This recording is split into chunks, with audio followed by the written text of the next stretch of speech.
It was 3 o'clock in the morning when the silence inside my Navy barracks room in San Diego was torn apart.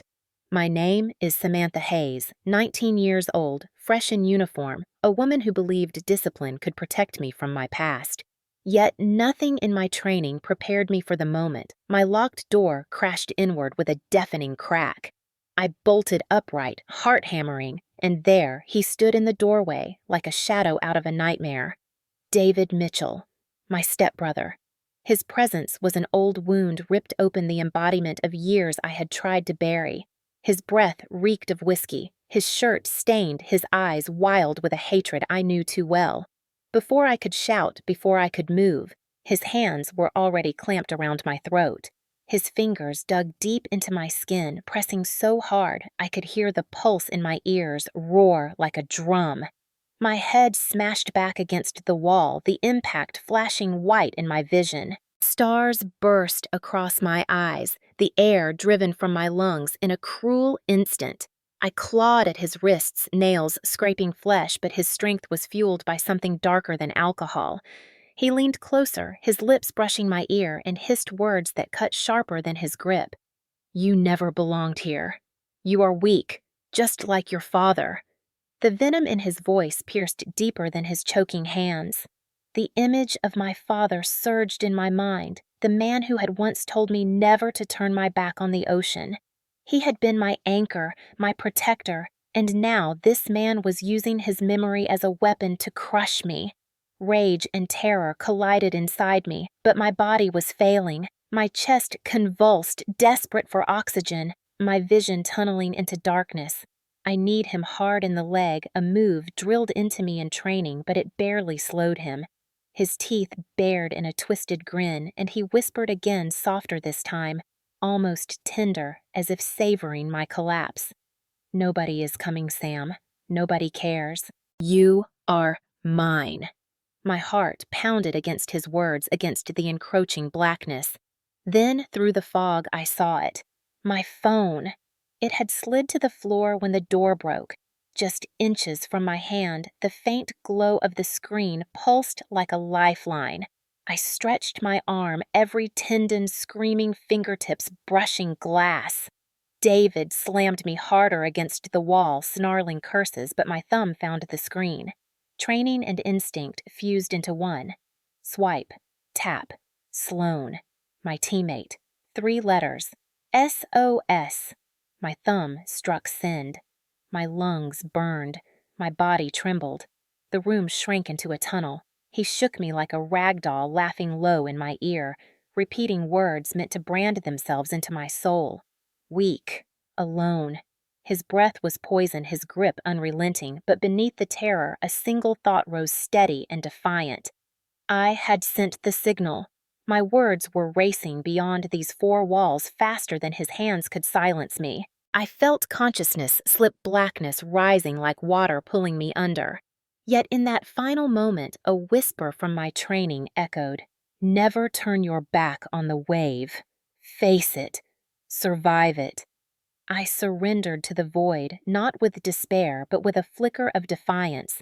If you have ever felt the betrayal of someone you once trusted turning into a monster before your eyes, if you have ever gasped for a breath that would not come, then you know the terror I lived in that room. You also know what it means to cling to the smallest ember of hope. Comment the words, "I see you," so those still trapped in silence will know they are not alone tonight.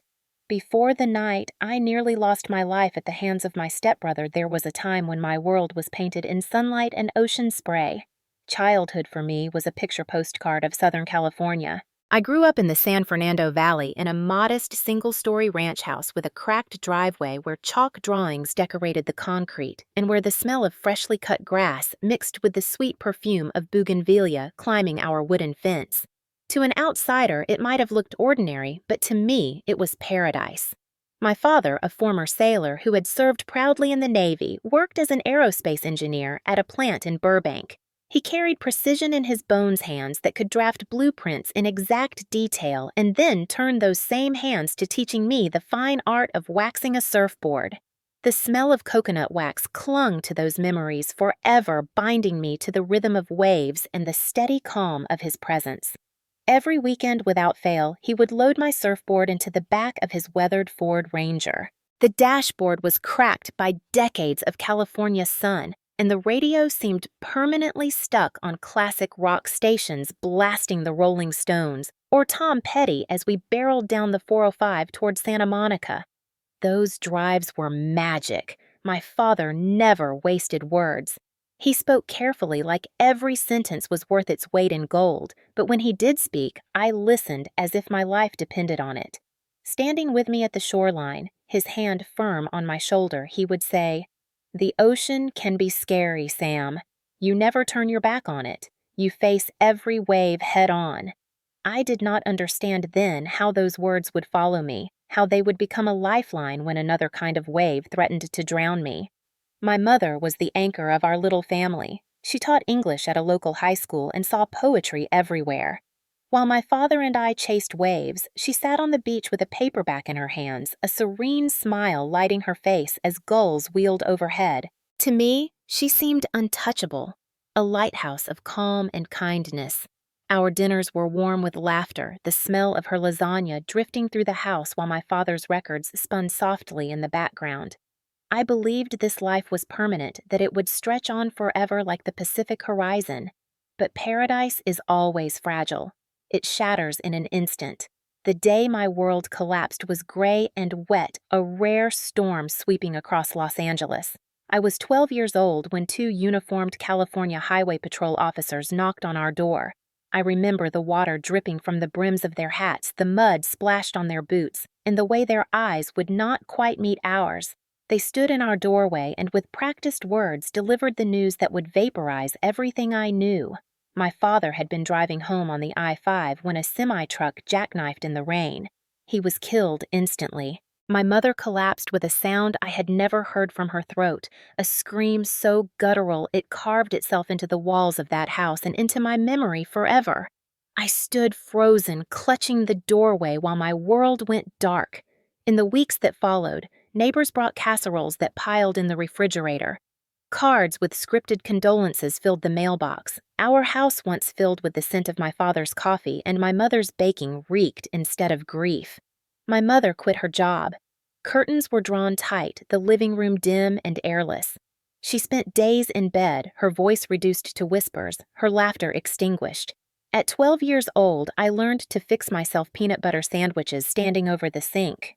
I learned how to run the washing machine by studying the faded instruction manual. I learned how to walk on tiptoe, terrified of disturbing the suffocating silence that hung in every corner. The insurance money trickled in, never enough.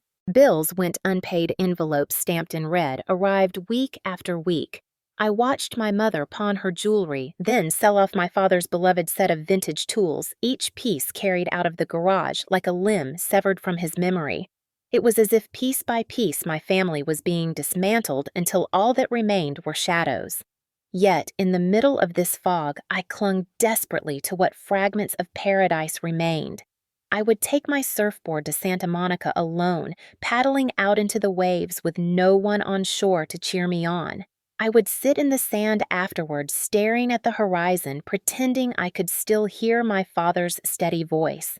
At night, I pressed one of his faded Navy photographs to my chest, whispering promises into the darkness that I would make him proud. But the silence of that house grew heavier, and with each passing year, the gap between who I had been and who I was becoming widened. By the time I was 14, I felt like a ghost haunting my own life. I missed the warmth of family dinners, the smell of coconut wax, the scratchy static of my father's truck radio. I missed being seen. My mother's eyes rarely found me anymore. When they did, they seemed distant, as though she were looking through me rather than at me. I tried to stay hopeful, telling myself she would come back to life. But grief had wrapped its hands around her and refused to let go.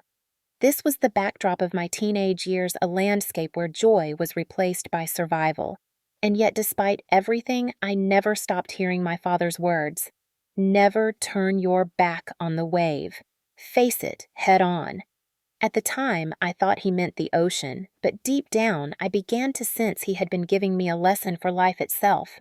Because even as I stood in that empty house learning to wash my clothes, teaching myself to cook, battling the ache of being invisible, I felt the first stirrings of a truth I would only later understand. The wave was coming. And it would not be water that tried to drown me. It would be someone who claimed to be family, someone who would step into the vacuum my father's death had left. My paradise was already cracked, and soon it would break apart completely. But in that childhood light before the storm fully struck, I still believed I was safe. I still believed that love and memory could protect me. I still believed my mother and I would find our way back to the life we had lost. I did not know then that the greatest betrayal was waiting just around the corner, and that the hands that once held tools to fix our home would one day turn against me in ways I could not yet imagine. The summer I turned 13, the fragile shell of my broken family shifted again. My mother, still hollowed by grief, announced one evening that she had met someone.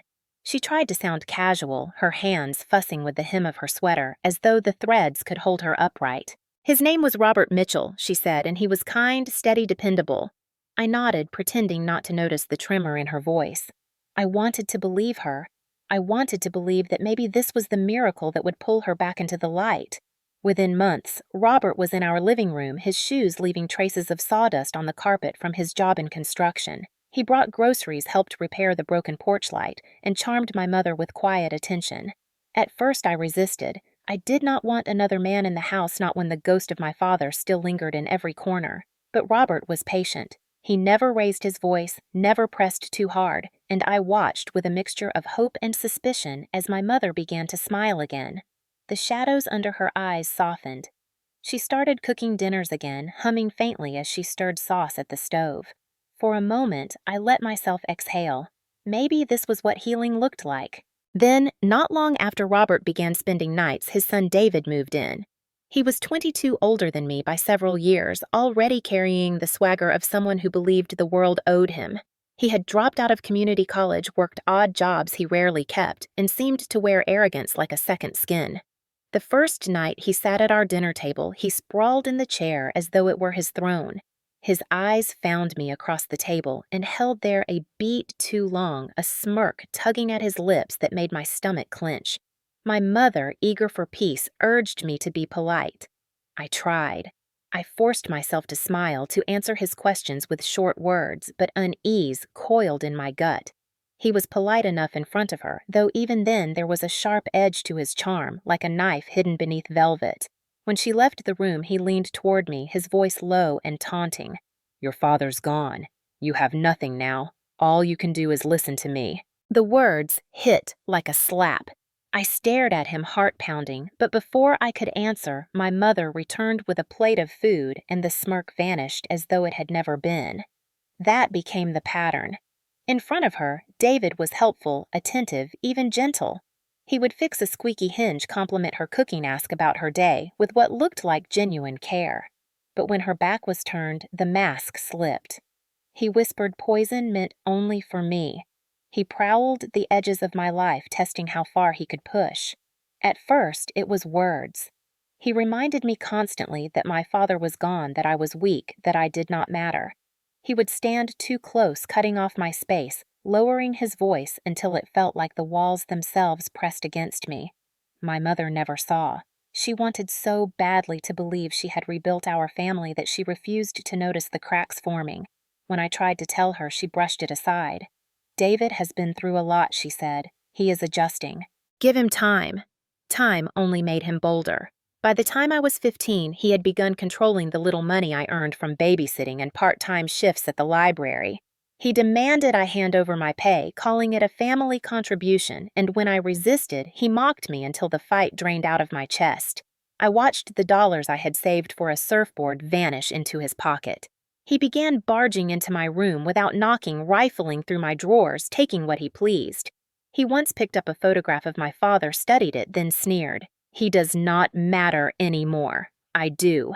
The fury that rose in me was volcanic, but I was a teenager living under his roof, and my mother's blindness left me defenseless. She had convinced herself David was a second chance at family, and anything I said to the contrary only made her cling tighter to the illusion. The day that solidified my dread came on my 16th birthday. My mother had baked a cake, her first real effort in years, and for a moment the house felt alive again. I closed my eyes to blow out the candles, whispering a wish for safety, for strength, for my father's voice to return. When I opened them, David snatched the certificate I had won for a writing contest at school, the one displayed proudly on the mantel. He held it high, his grin wicked, and before I could stop him, he ripped it down the middle. The sound of paper tearing echoed through the room like a scream. My mother gasped but did nothing.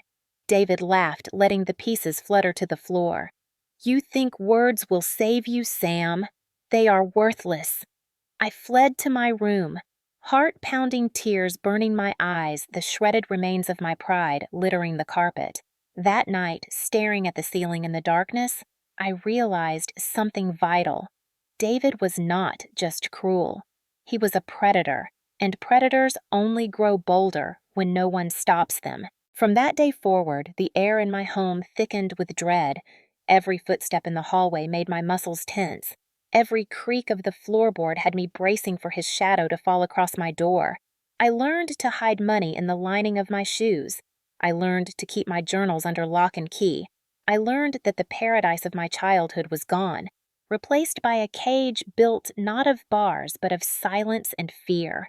The villain had arrived, and he wore the face of family. The years that followed my 16th birthday stretched like a prison sentence with no end date. David Mitchell, my stepbrother in name, but my captor in truth, entrenched himself deeper into our household with each passing month. My mother clung to the idea that her marriage had rebuilt our lives, and her denial became the bars that trapped me. She would smile at David as he carried in groceries or fixed a leaky faucet, never seeing the way his eyes shifted toward me with quiet menace the moment her back was turned. For her, he was a blessing. For me, he was the storm that never stopped. At first, it was the money. Every dollar I earned working part-time at the library or babysitting for neighbors seemed to find its way into his hands. He called it contribution family support responsibility. In reality, it was theft masked as authority. He would stand in the kitchen doorway, arms crossed, demanding to know how much I had made that week. If I hesitated, his voice would drop low, reminding me who was in charge, reminding me that without him, we were nothing. "Hand it over, Sam," he would say, and my stomach would twist as I pulled bills from my wallet and placed them in his palm. Sometimes he would pat my cheek afterward like I was a child being rewarded for obedience. I wanted to scream. I wanted to snatch the money back and run. But where could I go? My mother refused to hear my protests. "He is just trying to teach you discipline," she insisted, her voice brittle. "He is helping." I learned quickly that resistance only brought more humiliation. When he decided my chores were not done properly, he locked me in my room. The lock was on the outside, a crude slide bolt he had installed under the guise of home improvement. The first night he left me there, the hours ticked by in suffocating silence. My fists pounded the door until they were raw, but my mother never came. When he finally opened it the next morning, his smirk told me everything I needed to know. I had no freedom. He controlled when I could step outside, when I could eat, when I could breathe. The weight of his control seeped into every corner of my existence. He found ways to degrade me, to chip away at whatever fragments of pride I had left. He would toss my school books across the room, scattering papers like fallen leaves, then sneer that knowledge was useless for someone like me. Once, when I dared to challenge him, he dragged me into the living room and forced me to kneel on the carpet while he lectured about respect. My mother sat frozen on the couch, hands trembling, eyes darting between us, but she said nothing. The silence cut deeper than his words. She had chosen her peace over my dignity. That night, I lay awake staring at the ceiling, the carpet burns on my knees, throbbing, the realization heavy in my chest. I was alone. The small victories I tried to carve out for myself crumbled under his scrutiny. I hid cash in the lining of my sneakers, only to find them ripped open days later. I kept a private journal, a fragile attempt to preserve my voice, but one afternoon I found it torn apart, pages scattered like confetti. He laughed as I scrambled to gather them, his voice dripping with mockery. "Words will not save you, Sam. You think writing makes you strong. It makes you weak." I felt stripped bare, as if even my thoughts were not mine to keep. School had once been my refuge, but even that became tainted. He showed up unexpectedly to pick me up, leaning against the car with a grin that warned me to stay silent. Friends drifted away, unable to understand why I grew quieter, why I flinched at sudden noises, why I avoided invitations. Isolation wrapped itself around me like chains. The cruelty escalated in small, cutting increments. He began dictating what I could wear. He criticized my clothes, my hair, my body, as though nothing about me was ever right. "You will never measure up," he said, once his eyes scanning me with disdain. "Not to me, not to anyone." The sting of those words lodged in my chest, replaying endlessly until I questioned every choice I made. The house itself turned hostile. Every corner carried the threat of his presence. The kitchen table, once a place of laughter, became a stage for his mockery. The hallway echoed with his footsteps at night, each creak of the floorboard sending my heart racing. Even the living room, filled with my father's old photographs, felt contaminated when David's hand rested on the frame, his thumb smearing across the glass. "You do not have him anymore," he whispered once, holding the photo of my father up to my face. "You have me." The cruelty of that moment etched itself into my memory, not just because of the words, but because my mother stood only feet away folding laundry and said nothing. Her silence screamed louder than any shout. I began to wonder if she truly did not see, or if she simply chose not to. Either way, the result was the same. I was trapped. One afternoon, desperate for a fragment of freedom, I entered a local writing contest sponsored by the school district. I poured myself into the essay, channeling every ounce of pain into words, and to my astonishment, I won. For the first time in years, I felt a spark of pride ignite in my chest. My teacher presented me with a certificate, and my mother even managed a faint smile when I placed it on the mantel. That night, as candles flickered on my birthday cake, I closed my eyes and made a wish. Maybe this would be the turning point. Maybe this recognition would prove to me that my voice still mattered. But David's laughter crushed that hope. He plucked the certificate from the mantel, held it high, and with deliberate slowness tore it in half. The sound of paper ripping reverberated in the air, louder than my heartbeat. He let the pieces flutter to the floor like dead leaves, his grin wide and cruel. My mother gasped but stayed rooted in place. He leaned close and hissed, "Words will never save you, Sam." "Nothing will." I retreated to my room, clutching the shredded remains, sobs shaking my chest. That night I understood the depth of his control. He did not just want obedience. He wanted erasure. He wanted to strip me of every piece of identity, every scrap of strength, until I was nothing but a shadow under his command. The years between 16 and 17 blurred into a haze of survival. I learned to anticipate his moods, to gauge the danger in his eyes, the way sailors read storms on the horizon. I avoided confrontation when I could, but defiance burned quietly inside me. Each humiliation cut, but each cut also hardened me. Somewhere beneath the despair, a seed of resistance began to grow. I remembered my father's words about facing the waves, about never turning my back. The wave was here. It had been pounding against me for years, and though I felt broken, some small part of me refused to sink. By the time I turned 17, the oppressive weight of his control had become unbearable. Every day felt like a battle for breath, a struggle to maintain even the smallest shred of dignity. I stood at a crossroads. Either I would continue down this path suffocating until nothing remained, or I would find a way to fight back. I did not yet know how. I did not yet know when. But I knew this much. David Mitchell might control my money, my movements, even my voice inside that house, but he would not control my future. The years of oppression had forged in me a quiet strength, and though I looked like a victim on the outside, inside I was gathering the courage that would one day propel me toward freedom. By the time I reached 17, I had been living under David's shadow for nearly 4 years. Each day felt like I was walking across broken glass, careful with every step, my heart always braced for the next sting of his control. He dictated what I wore, what I ate, and how I spent every hour. I was invisible in my own home, except when he chose to drag me into the light and tear me down. My mother remained caught in a fog of fear and dependency, clinging to the illusion that David was a pillar of stability when in truth he was the storm that wrecked us daily. I endured because I had no choice, or so I thought. The turning point began on an ordinary afternoon at school. I was sitting in the library where I worked part-time, stacking books in silence when I overheard two seniors talking about visiting a Navy recruitment office downtown. Their laughter was casual, their voices dismissive, but one phrase struck me like a bell. In the Navy, you do not belong to anyone but yourself. The words lodged deep inside me, echoing long after their voices faded.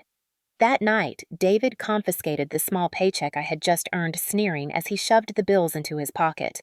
The humiliation burned hotter than usual, and as I lay in bed staring at the cracked ceiling, the memory of those overheard words played again and again.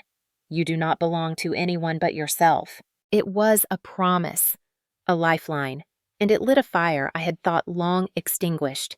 The next morning, while David was out and my mother slept late, I took a bus to the Navy recruitment office in San Diego. The building was plain, wedged between a laundromat and a taco shop, but to me it looked like a fortress of hope. My hands trembled as I pushed open the door. Inside, posters lined the walls showing men and women in crisp uniforms standing tall on the decks of ships or in cockpits above the sea. For the first time in years, I felt a flicker of possibility stir in my chest. A woman approached me, her uniform pressed her posture straight, her presence radiating authority. Lieutenant Carla Nguyen. Her eyes softened as she took in my nervous stance. "First time in here?" she asked gently. I nodded, my voice barely audible. "I think I want to join." She gestured for me to sit and pulled up a chair across the table. She did not launch into a speech about benefits or adventure. Instead, she studied me with a kind of patience I had not felt in years. "Tell me why," she said. The words tumbled out before I could stop them. I told her about my father, about his service, about how his death had left a hole nothing had filled. I told her about the silence that swallowed my house, about the stepbrother who turned every day into a cage, about how I wanted, no, needed to escape. My voice shook as I spoke, but Carla listened without interruption, her eyes steady, her presence unwavering. When I finished, she leaned forward, her words deliberate. "Samantha, in here, you are not a victim. You are a sailor. You fight not just for your country, but for yourself. The Navy cannot erase your past, but it can give you a future where you stand on your own feet, where nobody owns you but you." My throat tightened, tears pricking my eyes. For years, I had been told I was weak, worthless, alone. Now here was someone in uniform, someone who embodied strength, telling me the exact opposite. The decision crystallized in that moment. I would join. I would reclaim my life. Carla explained the process, the paperwork, the physical exams. She warned it would not be easy. The Navy would demand everything: discipline, endurance, resilience. I surprised both of us with how quickly I said I am ready. When I returned home that evening, David was waiting. He saw the brochure in my hand, snatched it, and skimmed it with a sneer. "You think this will save you?" he mocked. "You will never survive out there. You cannot even survive me." His words were poison, but for the first time they did not sink as deep. A steel core had begun to form inside me, forged by Carla's words. I looked him in the eye, my voice steady despite the tremor in my chest. "Watch me." That night, I told my mother about my decision. She sat at the kitchen table, her hands wrapped around a mug of cold tea, her eyes wide with fear. "The Navy," she whispered. "That is so far away. I cannot lose you too." "You will not lose me," I said gently. "You will find me again. I need to do this." She shook her head, tears sliding down her cheeks. For years, she had relied on David's illusion of stability, and the thought of me stepping out of reach terrified her. But I held her hand, and for the first time in years, I saw recognition flicker in her eyes. She saw me not as a ghost in the house, but as her daughter fighting for a future. With trembling fingers, she signed the consent form since I was still under 18. As she did, a tear dropped onto the paper, staining the ink. That night, as I lay in bed, the certificate David had torn in half replayed in my mind. His laughter echoed, but it no longer had the power to hollow me out. For the first time in years, I felt like I was moving toward something greater than survival. I was moving toward freedom. In the days that followed, David tried harder to reassert control. He demanded to know my schedule, tried to lock my room again, even threatened to tear up the paperwork. But each attempt only fueled my determination. I began training my body, running laps around the block, doing push-ups in my room until my arms shook. I repeated Carla's words in my head like a mantra. You are not a victim. You are a sailor. The shift inside me was subtle but undeniable. Where once I had bowed my head, I now held his gaze. Where once his insults carved into me, they now glanced off the armor I was building. He noticed. His taunts grew sharper, his anger more volatile, but deep down I saw the flicker of fear in his eyes. He sensed he was losing control. The day I swore my oath at the recruitment office standing with other recruits, my heart thundered with a mixture of terror and exhilaration. The words of allegiance rolled off my tongue, binding me not only to my country, but to myself. In that moment, I felt my father's presence beside me, his voice whispering across time. Face the wave. Sam, do not turn your back. I walked out of that office taller than I had ever stood before. I knew the road ahead would be grueling. I knew David would not give up his hold easily, but I also knew this. I had taken the first step out of the cage, and once I stepped outside, I would never go back. The morning I boarded the bus for Recruit Training Command in Great Lakes, Illinois, the January air cut through my jacket like knives. My breath came out in visible puffs curling into the gray sky as I clutched a small duffel bag that held the barest essentials. The ride was silent except for the nervous shuffling of other recruits. I stared out the window, the landscape flashing by in muted tones, and told myself again and again that there was no turning back. This was the path I had chosen. I was not just running from David anymore. I was running toward something bigger, something that could not be stolen by his fists or his sneers. As the bus pulled into the gate, the atmosphere shifted instantly. Drill instructors stormed on board, voices booming, eyes sharp, stripping away our civilian selves with every barked command. We spilled onto the cold pavement, stumbling into formation, shivering as the wind whipped across the open ground. In those first hours, I learned that the Navy had no patience for weakness. We were ordered to strip, to store our belongings, to change into uniforms that fit like cardboard. Our names were shouted, mangled, and reduced to syllables. I became Hayes, a number, a face among many. At first, the loss of identity felt like a blow, another way of being erased. But as the days passed, I realized it was not erasure, it was rebirth. We were being broken down to be rebuilt, each of us stripped of baggage and ego so we could be molded into something stronger. The routine was relentless. Mornings began at 0400, the blare of alarms yanking us from thin mattresses. We ran in formation through icy winds that clawed at our lungs, the sound of boots slapping the pavement like war drums. Push-ups, sit-ups, squats, until muscles trembled and burned. Every mistake was met with more drills, more sweat, more exhaustion. But beneath the pain, I felt something shift. For the first time, my body was not being punished by David's cruelty. It was being forged by my own determination. Every push-up was a defiance, every sprint a declaration. I am not yours to break. I am mine to build. The hardest moments came not in the physical trials, but in the silence afterward. At night, lying in the barracks, my body sore and bruised, my mind would wander back to Los Angeles. To my mother's hollow eyes, to David's looming presence, to the sound of my certificate tearing in his hands. The memories clawed at me, threatening to undo everything I was building. But then I would remember Carla's words. You are not a victim. You are a sailor. And I would close my eyes and imagine the ocean, the waves my father had once taught me to face. The ocean was merciless, but it was honest. Unlike David, it did not lie or manipulate. It simply demanded that you meet it head on. That thought steadied me. Among the recruits, one figure stood out immediately. Sloane Parker from Texas, tall, lean, with a stare that could slice through steel. She carried herself with the kind of raw toughness that came from years of hard work on a ranch. From the moment we began training, she became my silent rival. During runs, she was always a step ahead.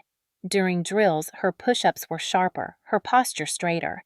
During marksmanship practice, her shots landed closer to the center. She never spoke much, but her eyes said it all. "Keep up, Hayes. I will not slow down for you." At first, the rivalry ate at me. Each time she outperformed me, David's voice would rise in my head, mocking, tearing at my resolve. "You cannot even survive me. What makes you think you can survive them?" But rather than breaking me, Sloane's superiority lit another fire. I began pushing harder, running faster, staying late after lights out to practice drills until my arms shook. Slowly, I started closing the gap. The first time I beat Sloane in a timed run, the look she gave me was not anger, but recognition, as if she saw for the first time that I was not just another recruit. I was someone who refused to quit. That silent acknowledgement meant more to me than any shouted praise. Weeks turned into months. The freezing winds of Illinois gave way to the damp heat of Norfolk, Virginia, where I was transferred for advanced training. The air smelled of salt and oil, the constant hum of ships in port, creating a soundtrack that seeped into my bones. Here, the trials grew even harsher. We trained in the water, practicing survival at sea, treading for hours until our legs felt like anchors. We learned to fire weapons under pressure, to repair equipment blindfolded, to navigate by stars when compasses failed. Each challenge pushed me closer to the edge, but each time I found strength I had not known I possessed. Sloane and I remained locked in rivalry, but it was evolving. One night after a particularly brutal exercise where we had to swim a mile against a strong current, I collapsed on the dock lungs, burning arms useless. Sloane sat down beside me, her hair plastered to her face, and offered me a canteen. Without a word, she shared her water, and in that silence, something shifted. From that day forward, we were no longer just competitors. We were comrades. The bond of shared struggle of sweat and pain was stronger than any rivalry. She became the first person since my father's death who felt like family by choice, not by blood. The defining moment of my training came during a large-scale exercise designed to test our ability to respond to a simulated shipboard emergency. The scenario was chaos alarms, blaring smoke filling the corridors, water flooding compartments. We were tasked with rescuing a dummy sailor trapped below deck. My group was falling behind, panic setting in as the smoke thickened. My shoulder still ached from an old injury, but I forced myself forward, crawling into the confined space where the dummy lay wedged under debris. The weight was crushing my muscles, screaming as I tried to free it. For a moment, the panic rose. I saw David's sneer in the smoke, heard his voice telling me I would fail. But then, another voice cut through my father's. "Face the wave. Sam, do not turn your back." I heaved with everything I had, freeing the dummy and dragging it out. By the time I emerged soaked and shaking, my group had caught up. Together, we carried it to safety. As we collapsed on the deck, gasping for air, I heard a slow, deliberate clap. I looked up and saw him for the first time. Admiral Thorne. His uniform was immaculate, his presence commanding. His eyes swept across us, but when they landed on me, they lingered. He gave a single nod. No words, no praise, just acknowledgement. That nod carried more weight than 100 speeches. It was validation, not from blood, not from fear, but from authority earned. I had proven, if only for a moment, that I belonged. That night, as we gathered in the mess hall, Sloane nudged me with her shoulder. "You impressed him," she said simply, a rare smile ghosting across her lips. I shrugged, but inside my chest swelled with something I had not felt in years. Pride. Real pride. Training continued each day, blurring into the next. I gained muscle endurance and a resilience that ran deeper than my scars. But more than that, I gained clarity. I began to understand that strength was not just about fighting or surviving. It was about building something inside that no one, not even David, could touch. The Navy was not just teaching me to be a sailor, it was teaching me to be myself. By the end of training, as I stood on the parade ground in my dress whites, the sun glinting off polished shoes, I realized that the girl who had walked into the recruitment office trembling was gone. In her place stood someone forged by fire and water, by sweat and pain, by rivalry and camaraderie. Someone who would never again bow to fear. As Admiral Thorne addressed us, his voice deep and steady, I felt his words settle into my bones. You are not just sailors. You are the shield of your nation, the voice of its strength, the living proof that no storm can sink the will to endure. I stood straighter, the weight of the uniform heavy but welcome. I had built myself piece by piece, and though the battles ahead would be fierce, I knew this. I was ready. I thought leaving Los Angeles had freed me from David's grip. For months during training, the only shadows I battled were exhaustion and self-doubt, and for the first time in years, I could breathe without flinching. But freedom is fragile, and ghosts have a way of finding cracks. By the time I was 19, stationed in San Diego for my first assignment after training, I felt like I had carved out a life. The base was alive with motion, the salty air of the Pacific mixing with the metallic scent of ships.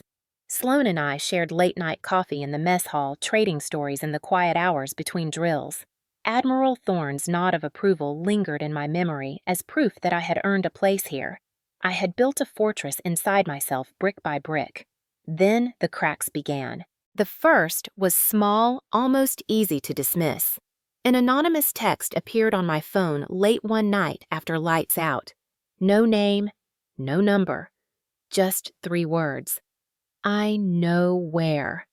My throat tightened, but I forced myself to breathe. It could have been anyone I told myself, a prank, a mistake. I deleted it, but the fortress had trembled. Days later, another sign arrived. An email from a blocked address, no text in the body, only an attachment. My hands shook as I clicked it open. The photo was grainy but unmistakable. It was my childhood home, the front yard overgrown, the paint faded. Spray painted across the garage door was a crude red X. My heart pounded so hard I felt dizzy. He was reminding me that he still owned the ruins of my past, that he could reach across the miles with a single mark. I reported it to my superior, but without a clear threat, it was brushed aside as harassment impossible to trace. That night, I lay awake in my barracks, staring at the ceiling, feeling the weight of old chains tighten again. Then came the cigarette. I woke early one morning, stepping outside to clear my head, and saw it lying on the concrete just below my window. A Marlboro Red crushed under a heel. David's brand. I bent to pick it up, my hand trembling so violently I almost dropped it. It was not just a cigarette, it was a calling card, proof that he had been there standing under my window while I slept. My pulse hammered as I scanned the shadows, every figure in the distance morphing into his looming shape. For hours afterward, my hands shook during drills. Sloan noticed. "You are rattled, Hayes," she said quietly one afternoon at the shooting range. Her voice was steady, her eyes unblinking. "He is in your head. That is his battlefield. Do not let him win there." I wanted to believe her, but the fear was visceral, a living thing crawling under my skin. Nights became unbearable. Every creak of the barracks, every slam of a door, every shadow stretching under the moonlight became a warning. I checked the locks 3, 4, 5 times before lying down, only to jerk awake at the faintest sound. Sleep became a stranger. The Navy had taught me to endure pain, but this was different. This was psychological warfare, the kind David had perfected when I was a child. And now he had returned to wield it again. The breaking point came one evening when I checked my inbox and found another email. This one contained a single photo zoomed in close on the old treehouse my father had built for me. The wood was decayed, the rope ladder frayed, but across the front wall was spray-painted a single word in bold letters. Mine. My stomach turned cold. He was not just haunting me. He was staking his claim, reminding me that in his mind I would always belong to him. I slammed my laptop shut, bile rising in my throat. Sloan found me later that night in the gym pounding a heavy bag until my knuckles bled. She said nothing at first, just stood nearby as I struck again and again, rage and fear exploding from every punch. Finally, when I collapsed against the bag, gasping for breath, she placed a hand on my shoulder. "Hayes," she said, her Texas drawl slow and certain.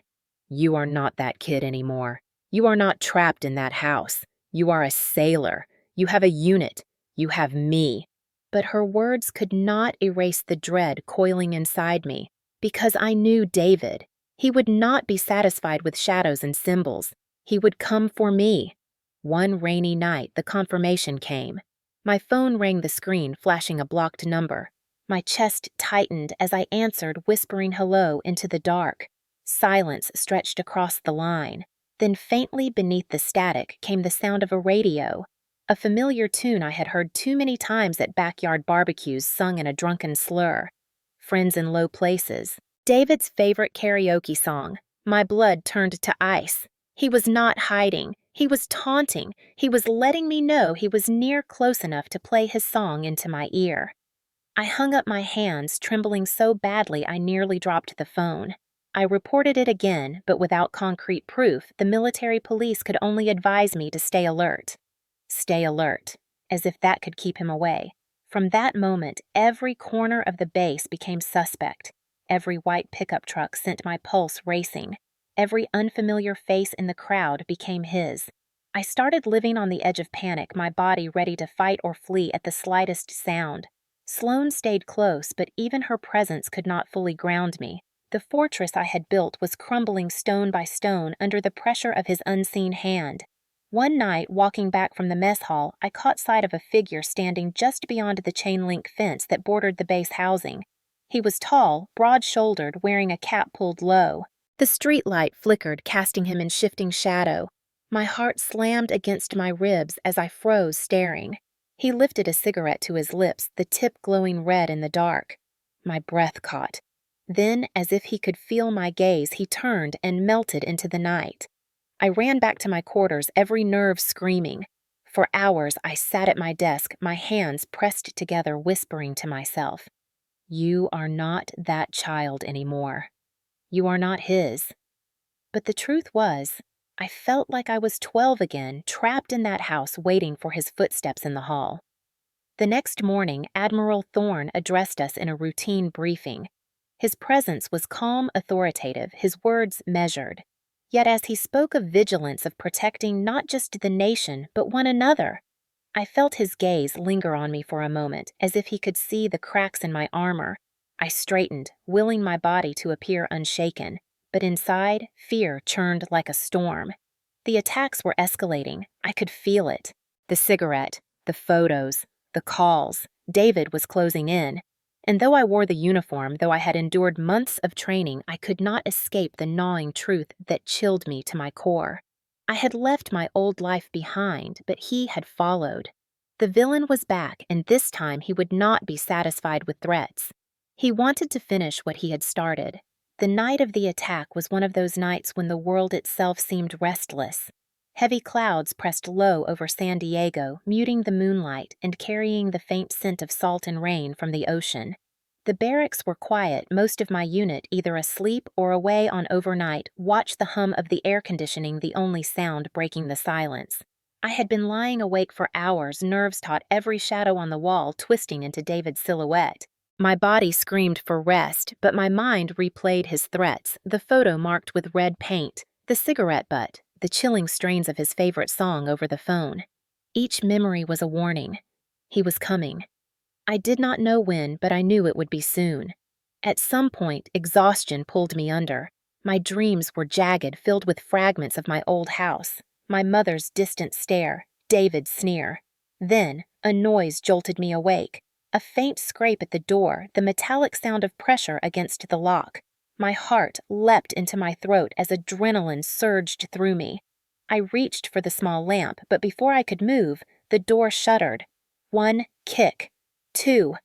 On the third, it exploded inward with a deafening crack slamming against the wall. Splinters shot across the room. And there he was. David filled the doorway like a storm given human form. His shoulders hunched, his eyes bloodshot, his breath thick with the sour stench of whiskey. Rain plastered his hair to his forehead, the water dripping down into his collar. For a heartbeat, I froze, every ounce of training drowned beneath the tidal wave of old fear. I was 12 again, watching him tear my certificate in half. I was 16 again, kneeling on the living room floor under his smirk. I was 17 again, feeling the weight of his words. "You will never survive me." But then he moved a violent lunge that snapped me back to the present. His hand clamped around my throat, shoving me back into the wall. My head cracked against the plaster stars, bursting across my vision. Air vanished from my lungs, replaced by the crushing grip of his fingers. My body thrashed instinctively, but he was strong, fueled by rage and drink. His face loomed inches from mine, twisted with fury. "Thought you could run," he growled, spittle spraying his voice a guttural rasp. "Thought you could hide behind a uniform. You are still mine." My vision blurred as black spots crept into the edges. Panic threatened to drown me, but a deeper instinct clawed its way through. The Navy had drilled it into me. "Face the wave. Do not turn your back." I forced my knee upward, slamming it into his thigh, aiming for the nerve cluster. He grunted, loosening his grip just enough for me to drag in a ragged gasp of air. I shoved against his chest, but he recovered quickly, slamming me down onto the floor. Pain ripped through my shoulder as it twisted awkwardly, the joint popping with a sickening crack. White, hot fire shot down my arm. I screamed, the sound raw and jagged, but he only laughed. Pathetic, he spat, pinning me with his weight. "You think you are a soldier. You are nothing but the scared little girl I left behind." His fists rained down, clumsy but powerful, each blow jarring my skull, splitting my lip, filling my mouth with the copper taste of blood. I tried to block, tried to grapple, but my dislocated shoulder left me half useless. Every strike chipped away at my strength. I felt myself slipping. Then, through the haze, I remembered Sloane's words. "You are not that kid anymore. You are a sailor." I twisted my body, hooking my good arm under his and using my hips to roll. For a moment, I managed to throw him off balance, sending him crashing into the small coffee table. The cheap wood splintered under his bulk shards, scattering across the floor. He roared, staggering to his feet, blood dripping from a cut on his forearm. His eyes burned with unhinged fury. "You think you can fight me?" he bellowed, lunging again. He barreled into me like a bull, driving me back against the bed frame. My ribs screamed with each impact, my breath coming in shallow gasps. His hands found my throat again, squeezing, squeezing, until the world narrowed to a single, desperate thought. Breathe. My legs kicked wildly, my vision tunneling into blackness. Desperate, I clawed at the floor, searching blindly. My fingers brushed against something cool and hard. My phone. A surge of hope shot through me. With the last scrap of strength, I swiped the screen muscle memory guiding my thumb. SOS. 3 letters, the simplest cry for help. The message sent my arm fell limp. Darkness surged up and swallowed me whole. I do not know how long I was out. Seconds, minutes, it felt like eternity. I drifted in a void, the pressure on my chest fading, replaced by distant echoes. Shouts. Heavy boots pounding. The crack of wood splintering again. When my eyes fluttered open, the room was chaos. Sloane's face hovered above me, her eyes wide with terror and fury. Behind her, 2 sailors from our unit had David pinned to the ground, his arms wrenched behind him, his curses spewing like poison into the air. The military police stormed in seconds later, their voices sharp and commanding. "Get him up! Cuff him!" David struggled, thrashing like a wild animal, but the combined force of trained sailors and armed police subdued him quickly. The metallic click of handcuffs snapped through the room, final and cold. He was no longer the monster in my nightmares. He was just a man restrained, spitting curses that no longer carried power.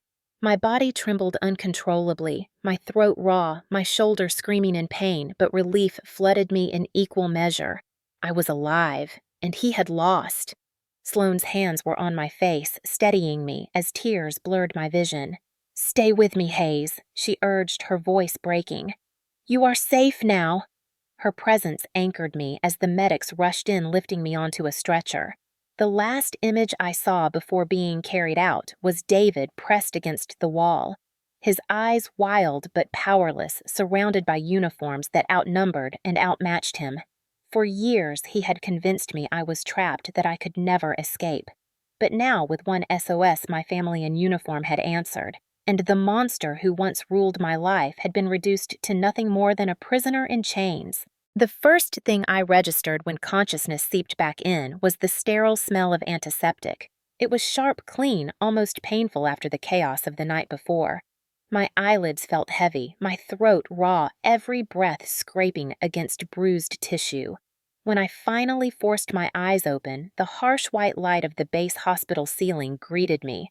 For a disorienting moment, I did not know where I was. Then the memory slammed into me like a wave. The door crashing open, David's hands on my throat, the struggle for air, the desperate SOS, the blackness swallowing me whole. My chest tightened, panic flaring until I heard a voice. "Easy, Hayes. You are okay." Sloane's face swam into view. Her normally steady eyes were filled with something I had never seen in her before: fear. She was slouched in a plastic chair, pulled right up to my bedside. Her uniform still muddy, her hair a mess, her eyes bloodshot as if she had not slept. A pink and white box sat on the table beside her, the faint, sugary smell of donuts cutting through the hospital air.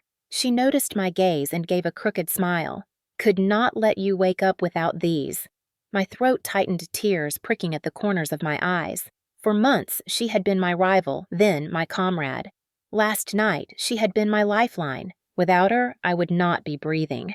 My lips cracked as I whispered, "You came." She leaned forward, her hand gripping mine with surprising gentleness. "Of course I came. You are not alone in this fight anymore, Hayes. Remember that." Her words settled over me like a blanket, steadying the trembling in my bones. For the first time since childhood, I felt the presence of true family, chosen, not forced. Hours blurred as nurses came and went, checking vitals, adjusting IVs, murmuring instructions. Pain radiated from my shoulder where they had set it back in place. My face throbbed, swollen from bruises, but the deeper ache came from memory, from knowing how close I had come to disappearing. Then the room shifted. The air grew heavy with a presence that carried authority. I turned my head and saw him. Admiral Thorne. He was dressed in his immaculate white uniform, his chest adorned with ribbons and medals that spoke of decades of service. His posture was erect, his gaze steady, his very presence commanding respect. Yet when his eyes met mine, I felt something unexpected. Not judgment, not pity, but recognition. He stepped closer, his hands clasped behind his back. "Sergeant Hayes," he said, his voice low but resonant, carrying the weight of command. "I have been briefed." He paused, his gaze flicking briefly to Sloane before returning to me. "What happened to you was not just an attack on a sailor. It was an attack on the United States Navy itself." The words struck me harder than any blow David had landed. For years, I had been convinced I was alone, fighting a battle no one would ever see. Now, standing at my bedside, the highest-ranking officer I had ever encountered was telling me that my fight mattered not just to me, but to all of them. His jaw tightened, his tone turning sharper. That man made the single greatest mistake of his life. He thought he was attacking a scared girl. In truth, he laid hands on one of ours. And when you attack one sailor, you face the full weight of the Navy. My eyes burned with tears, my chest swelling with a mixture of pride and disbelief. For so long, David had reduced me to nothing. In a single moment, Admiral Thorne had restored me. He turned slightly, addressing Sloane. "You did well, petty officer. Quick response, effective coordination." She gave a small nod, uncharacteristically silent. Then his gaze returned to me. "Rest, Hayes. Heal. Because your fight is not over. You will have your day in court, and when you stand there, know you will not stand alone." With that, he inclined his head, a gesture that felt like both respect and a promise. Then he left his presence lingering long after the door closed. The room was quiet, except for the steady beep of the monitor. Sloane leaned back in her chair, exhaling. "You impressed him, Hayes," she murmured. "That is not easy." I shook my head weakly, emotion clogging my throat. "I did not impress anyone. I almost died." She leaned forward, her tone firm. "You lived, and you fought. Do not forget that." Silence stretched comfortable, now filled with the weight of survival. I turned my head toward the window where the afternoon sun filtered through blinds, casting slanted lines across the floor. For the first time since David had resurfaced, the light felt real, not fragile. He was no longer in the shadows. He was in custody, restrained, powerless. My body was battered, my voice hoarse, but my spirit had endured. The donuts sat untouched on the table, a small reminder of ordinary life amid the chaos. I smiled faintly. "Save me the chocolate one," I whispered. Sloane chuckled softly. "You got it." The day of the trial dawned heavy with anticipation. The air in Norfolk carried the scent of the sea sharp and bracing, as if the ocean itself was watching. I stood in front of the mirror in the small quarters assigned to me, dressed in my crisp navy uniform. The fabric was stiff against my skin, the rows of buttons polished, the insignia gleaming. My bruises had faded, but faint shadows remained on my face and neck, reminders etched into my skin of the night David nearly ended me. As I adjusted the collar, my hands shook not from weakness, but from the weight of what I was about to do. For years, my voice had been silenced in my own home. Today, I would speak. The courtroom was a stark military chamber wood, polished to a dull shine, flag standing tall in the corners. A panel of officers sat behind the long bench, their expressions stern, their uniforms immaculate. The gallery was filled with observers, both Navy personnel and civilians. As I walked in, every eye turned toward me. For a moment, I faltered, my breath hitching. Then I saw Sloane seated near the front, her posture straight, her gaze steady, a silent anchor. Beyond her, I caught sight of Admiral Thorne. He did not nod or smile, but the weight of his presence steadied me. David sat at the defense table, shackled, his hair cut shorter, but his eyes burning with the same venom. He wore a suit, ill-fitting, as though someone had tried to dress him up as respectable. His lawyer, a civilian in a dark tie, leaned close, whispering in his ear. David smirked when he saw me, the same smirk that had haunted my childhood. It sent a chill down my spine, but it no longer had the power to hollow me out. I took my seat, my heart pounding in my chest.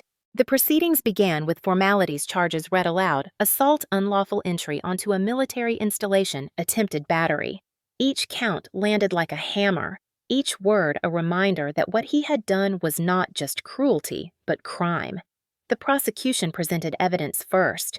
Photos of my injuries, medical records, the broken door from the barracks, the cigarette butt with his fingerprints. The room buzzed with murmurs as each piece was displayed. Then it was my turn. I walked to the witness stand, my legs unsteady but my spine straight. I raised my right hand, swore the oath, and sat down. The prosecutor's questions began gently, walking me through my childhood, my father's death, the years of control and abuse under David. My voice trembled at first, but as I spoke, a strange strength built inside me. For so long, these memories had been my private torment. Now spoken aloud, they became evidence. Truth laid bare under the harsh lights of justice. I recounted the night of the attack, every detail, the door crashing open, his hands crushing my throat, the desperate gasp for air, the pain of my shoulder dislocating the fading into darkness. My hands shook. My voice cracked, but I pressed on. At one point, I glanced toward the gallery and saw Sloane's eyes locked on mine, silently urging me forward.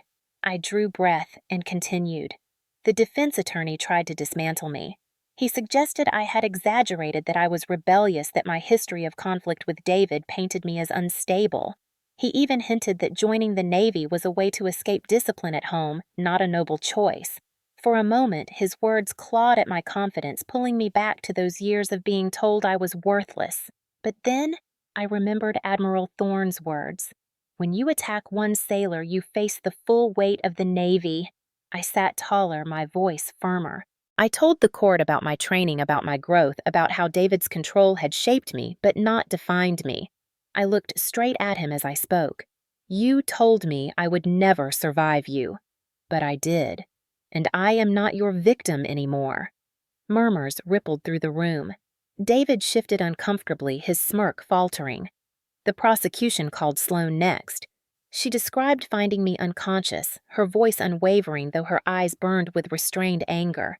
She spoke of the SOS text of breaking through the door, of seeing David attacking me. Her words were sharp, each sentence like a nail in his coffin. Finally, Admiral Thorne himself was called. The entire room seemed to shift when he took the stand, his presence commanding silence. He spoke not as a friend or advocate, but as an officer of the United States Navy. He testified to the importance of safety within the barracks, the sanctity of trust among service members, the seriousness of an outsider invading that space. He said simply, "What happened to Petty Officer Hayes was not only an assault on her as a person, but on the entire Navy community. We do not tolerate threats within our ranks, and we do not abandon our own." His words carried the weight of generations, and when he stepped down, the silence in the room was reverent. The defense attempted to portray David as troubled, misunderstood a man acting out of desperation. But the evidence was too strong, the testimonies too damning. By the time closing arguments were delivered, the outcome was clear. The panel deliberated for only an hour. When they returned, the verdict was read: guilty on all counts. David's face contorted, his fists clenching as the words sank in. His smirk was gone, replaced by the raw fury of a man who realized his control had been stripped away. The sentence was handed down: years in federal prison, no possibility of early release. His outburst echoed through the chamber as he was dragged away, his curses scattering like broken glass. But I did not flinch. I sat still, my chest rising and falling steadily, my heart pounding, not with fear, but with release. The shackles had shifted. For once, they were not on me. They were on him. As the gavel struck, Sloane squeezed my shoulder, gently grounding me in the moment. Around the room, sailors from my unit rose quietly to their feet, a silent show of solidarity. The gesture brought tears to my eyes. For so long, I had stood alone. Now I stood with a family who would never abandon me. As we filed out of the courtroom, Admiral Thorne paused beside me. His voice was low, meant only for me. "Justice is not just punishment, Hayes. It is the restoration of truth. Remember that." I nodded, my throat too tight for words. Outside, the air smelled of salt and steel. The courthouse loomed behind me, but I no longer felt its shadow. For the first time in years, I felt the chains had finally fallen away. The weeks after the trial felt strangely quiet. For years, my life had been lived under the weight of David's looming presence, his voice echoing in every corner, his shadow stretching over every decision. Suddenly, that weight was gone. He was locked away, the sentence final, the door closed behind him. Yet freedom did not arrive with trumpets or fireworks. It came in silence, tentative, like the first fragile shoots of green breaking through scorched earth. I returned to my duties slowly, my body still healing from the injuries of that night. Each morning, as I laced my boots and adjusted my uniform, I felt both pride and vulnerability. My body carried scars, my shoulders stiff and aching when the weather turned damp, but my spirit carried deeper wounds. Nightmares haunted me, jolting me awake with the sensation of hands on my throat. But each time when my heart slowed, I reminded myself he could not touch me again. Sloane was relentless in keeping me anchored. She dragged me to the gym even when I wanted to hide in my room, challenging me to push through the pain, laughing in that dry way of hers when I scowled. She never said the word sister, but in every action she embodied it. When she shoved a coffee into my hand before dawn watch, or nudged me in the ribs when I drifted into silence, she reminded me I was no longer carrying the burden alone. Admiral Thorne checked in only once, but his words lingered like a steady compass. Justice is not just punishment. It is the restoration of truth. Those words played in my head as I faced the more difficult task ahead, restoring my relationship with my mother. We met for the first time since the trial on a clear afternoon at Palos Verdes, the cliffs rolling into the Pacific waves crashing far below. She looked smaller than I remembered her frame. Fragile, her hair streaked with more gray, But when she turned to me, her eyes were clearer than I had seen in years. She reached out with trembling hands and took mine. "Samantha," she whispered, her voice breaking. "I am so sorry." For years, she had been locked in her own prison, blinded by dependency, paralyzed by fear. She had chosen denial because it was easier than facing the truth. I had hated her for it, resented her silence, her complicity. But as we stood there, the wind tugging at our hair, I realized she too had been David's victim. Her survival had looked different from mine, but it was survival nonetheless. I squeezed her hands. "We cannot change what happened," I said softly, "but we can choose what comes next." Tears spilled down her cheeks, and in that moment I felt the first threads of healing weave between us. It was not forgiveness yet, not fully, but it was a beginning. Over the next months, we rebuilt in small ways. We met for coffee on weekends, sitting by the beach with cups warming our hands, sharing memories of my father that had been buried under years of silence. She began therapy, working to unravel the knots of fear that had bound her for so long. I saw her shoulders straighten, her laughter return in hesitant bursts. It was like watching sunlight break through fog. For me, healing was slower. Some days the past clung stubbornly, dragging me back into fear.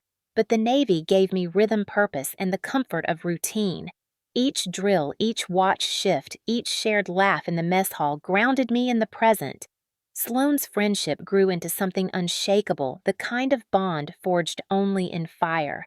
And slowly the nightmares lessened. The grip on my throat in sleep loosened, replaced by dreams of waves of the ocean my father had taught me to face. One evening, months after the trial, my mother and I returned to Santa Monica Beach, the place where so many of my happiest memories lived. The sand was cool beneath our feet, the horizon glowing orange as the sun dipped low. We sat together silent, listening to the crash of waves. At last, she spoke. "He almost destroyed us," she said, her voice steady. "But he did not. You saved us, Samantha." I looked at her, at the strength returning to her gaze, and for the first time, I believed it. David had tried to own me, to silence me, to define me. But in the end, his violence had not broken me. It had shaped me into someone who could rise, who could fight, who could carry others with her. The scars remained, but they no longer defined me. They were proof of survival, of endurance. As the last rays of sunlight slipped below the horizon, I took a deep breath of the salty air. For years, breathing had been a struggle, each gasp stolen under his control. Now, with the ocean before me and my mother beside me, I felt something I had not known in a long time: peace. In the months following the trial, as the wounds on my body faded into faint scars and the nightmares lost their grip, a new question began to surface. What would I do with the freedom I had fought for? For years, my life had been defined by survival, by clawing my way through each day under David's control. Now that he was gone, I felt the stirrings of something unfamiliar: purpose. It began in quiet conversations with Sloane during late watch, when the base was silent and the ocean stretched endlessly under the stars. We talked about the others we had seen, sailors carrying invisible bruises, families haunted by private battles that never made it into official reports. Abuse did not vanish at the gates of a base.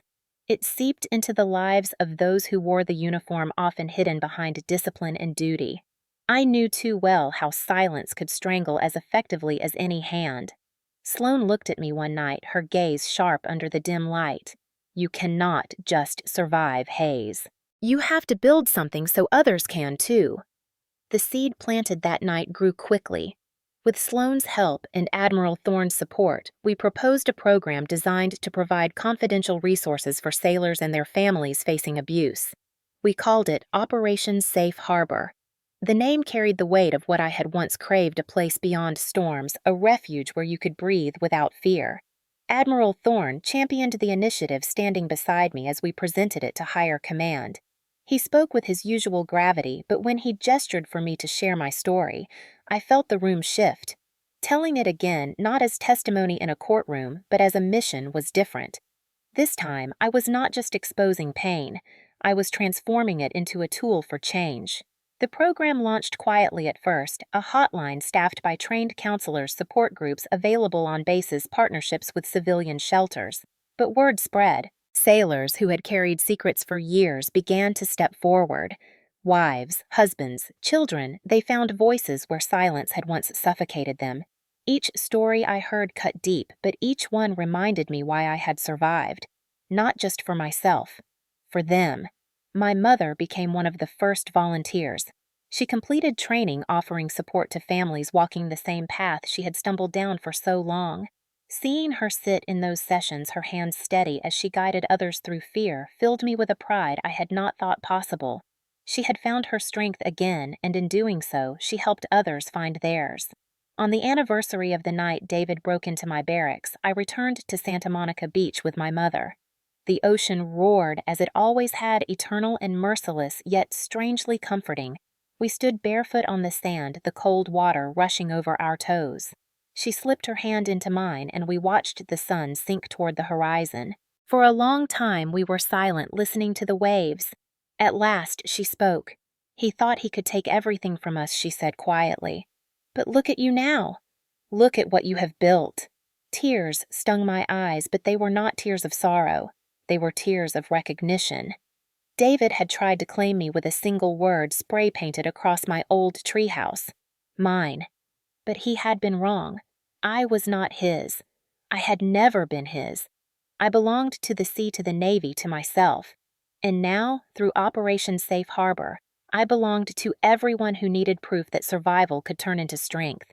As the last light of day shimmered across the water, I whispered words I had carried for so long. He thought he had taken my breath, but that night in the darkness, I found it again. I drew a deep breath of salty air, steady and sure. For the first time, it did not feel borrowed. It felt truly mine.